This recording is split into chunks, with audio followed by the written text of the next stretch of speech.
Good morning, guys. Welcome to my first instructional video. Some of you have been asking for a basics or instructional, kind of like let you know how I go about getting into the backcountry. One of the things that's really important to me over the last 3 years has been backcountry camping and spending the summers getting out as far as I can, whether that's just a 10-mile hike, 20-mile hike, section hiking that I've been doing lately. I haven't done the PCT, but Colorado Trail. One thing that I've noticed, and one thing that some of you have told me, is that through my videos, pictures, and stories, it has inspired or kind of at least brought the idea of doing backcountry camping or turning a typical hike into an overnight camping situation, which there are many hikes in the Pacific Northwest and everywhere else that you can turn into an overnight camp. However, people have gone out without knowing what they're supposed to do, knowing what they're supposed to have, and how they're supposed to react to certain situations in the wilderness. So that is something more firsthand, nothing that I've seen necessarily through you guys, but it made me feel almost convicted for telling people about this, but not telling them how to do it and how to do it properly.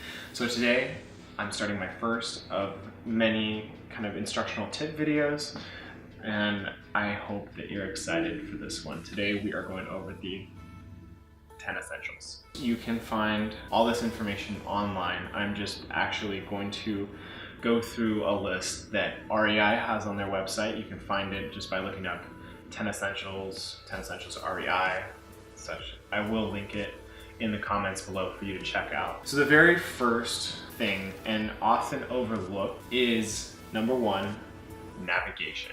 When you go on any kind of trip, you need to check trail reports, check the distance, the elevation gain, the water along the way, different things that might be difficult for your skill level, whether it's a rock scramble, a river crossing, things like that you need to be aware of and that you need to know before you go. One of the best things is just to have a topographical map of the area. I have a few maps of certain locations across the Northwest that I do bring with me when I am there. One of my favorite options lately has been using this thing called the Cairn app, where you search up wherever you're going. They tell you certain things like the distance, the mileage, places people have found cell service along the way. And it's just a really great app because what you do is you plug in where you're going. Say like last weekend, I went up to Park Butte Lookout. It shows me how far it is, the elevation change, the round trip time that it would take me. And then I can also have the option of downloading that map so I can use it when I'm out of service. And your cell phone, typically, you can track your GPS even when you're out of service. So that is a great option. They also, when you say that you're going there, Karen has this great thing called Notify My Safety Circle. So you can upload your contacts into this, or the specific person that you want to know before you go, especially for people who are doing solo hikes, which I know a few of you are doing that. You can notify your mom, your dad, brother, sister, whatever. It makes it super easy. Just plug in when you're gonna go, when you're gonna be back, and this is the area you're gonna be in. If you don't arrive back when you said you were going to, the app will send your loved one a text saying, hey, this person isn't back yet, you need to go talk to the ranger or whatever it may be. With all that being said, technology does fail from time to time, and if you don't bring something like a little battery pack, if you're on a shorter trip, you want to use this as your GPS, you need to have backup power. A battery pack is a great option. Back to the basics, if you don't have those options, you just need a topographical map and a compass. You also need to know how to use those. I'm going to link a book that is one of the best books for compass navigation out there. That will be in the comments below. Number two, and one that's super important, especially for pale people like me, and that is sun protection. You need to be certain that you have proper sun protection while you're on the trail. Even in the Northwest, it can get very exposed if you're in subalpine or alpine areas. This is your best friend. I like to use a healthier brand. A lot of people just use Banana Boat. That's better than nothing. However, they are not necessarily good for your skin, but definitely better than sunburns. This is Hawaiian sunscreen by Alba Botanical. It's SPF 45, which works pretty well for me, even though I'm super pale. The other thing, sunglasses. Especially if you're in areas with snow. One time, me and my brother went up to Maple Leaf Pass, which is in the North Cascades, Washington, right after it snowed, and I forgot my sunglasses. So I literally had to pull up my shirt and cut slits so that I didn't get like sunburnt eyes. It will hinder your ability to see where you're going. Sometimes people have had it so bad that they can't see for a day. So definitely want to have that. Another thing is bring a hat. Keeps the sun, especially if it's directly overhead, out of your eyes. Another good option is I just bring a bandana and I'll just tie it around my neck. It keeps the sun off my neck. Or you can tuck it into your hat, kind of look like a French Foreign Legion dude, like so. And now you look like a real adventurer. The other thing too with sun protection is that you might want to have, say, instead of short sleeves, go with long sleeves if you know you're going to be exposed, and use cool gear, which is great. Arc'teryx has great gear, and REI does have some good gear as well. That is super thin and light and wicks the moisture away from you. Generally keeps you cooler than, say, if you were wearing like a cotton shirt like I'm wearing right now. That brings us to number 3. One of the things that is very important to me, something that I bring on every single trip, whether it's in summertime, whether it's in wintertime, is this guy. This is a Sea to Summit event compression sack. You put all your gear in here and you can slam it down using these straps. They're all one-way pours. The moisture stays out and air can be released. So let's go ahead and take a look at what's inside here. And this is what I bring on every single trip. I have like a really lightweight windbreaker, good for mornings. I have my 500 fill down jacket. That one is great until usually winter, and then I switch it up to something heavier. I always have warmer headgear, knit hat, a pair of gloves. These are just liners for like snowboarding gloves, but I do recommend Outdoor Research. I really love their fleece gloves for cold weather. Waterproof rain shell, usually Gore-Tex. Something that has lots of zippers, vents. This one by Marmot is by far my favorite so far. It's kept me dry in really harsh conditions. I always bring my thermals, Patagonia thermal weight base layer. I love this stuff. I've used it for the last year and it's been fantastic. So I keep those in there as well. To be honest, most of this stuff, it stays in the pack. But the thing is, if you find yourself, maybe you fell into a river, you got soaked, you are freezing. Say it's close to night, it could be 40 degrees, 30 degrees. You need to warm up. Well, if you don't have extra stuff, even if it's summertime, you're gonna have a hard time getting warm, and hypothermia is quick.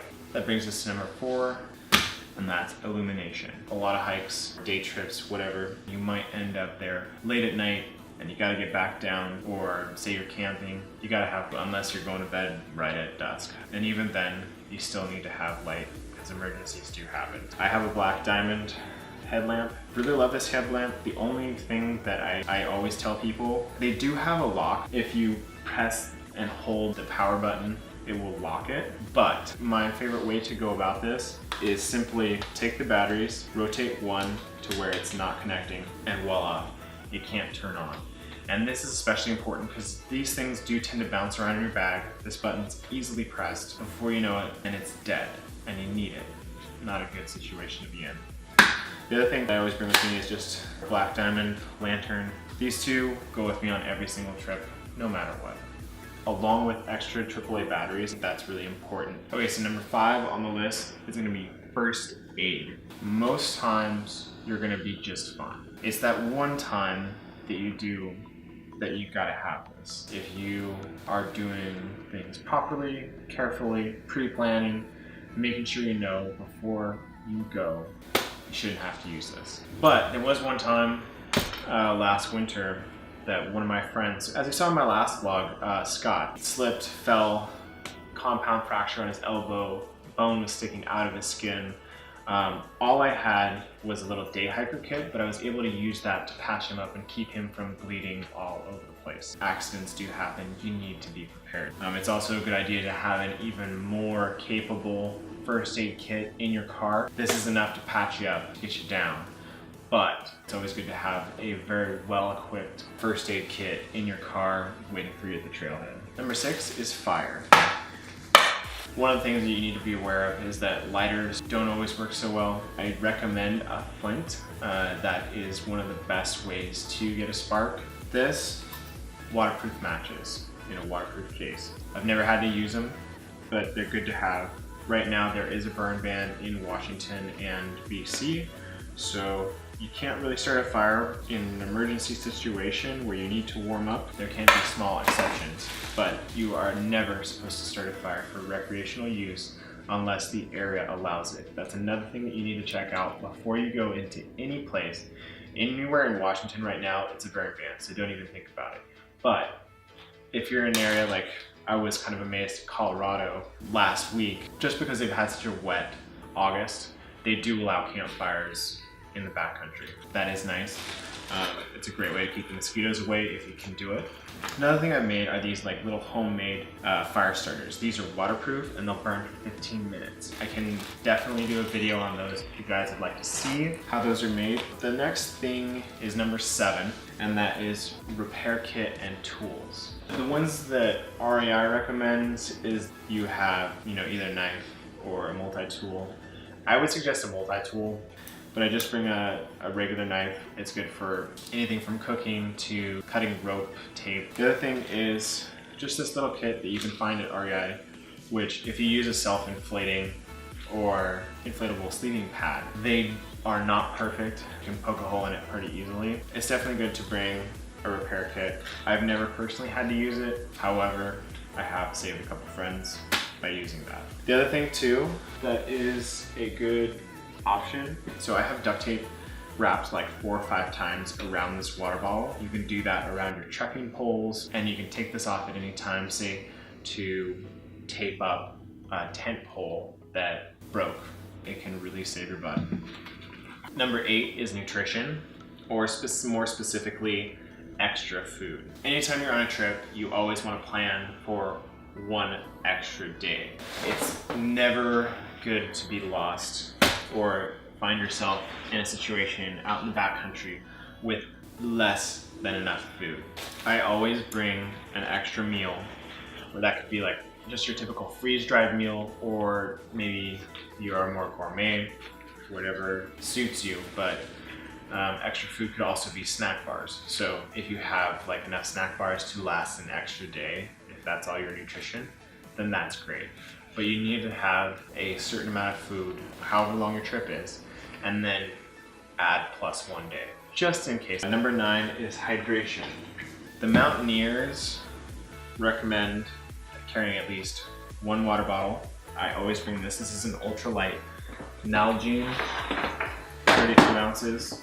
I have a Platypus 100 ounce. This guy comes with me when I go to Colorado or to really dry areas around the Northwest, which, yeah, you wouldn't think that there's gonna be a dry area around the Northwest, which typically is true.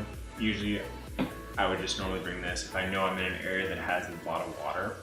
But if you're going to a mountaintop, a lookout, following ridge lines, usually your best bet is gonna be water towards the bottom. You're gonna need to carry it up with a water bladder.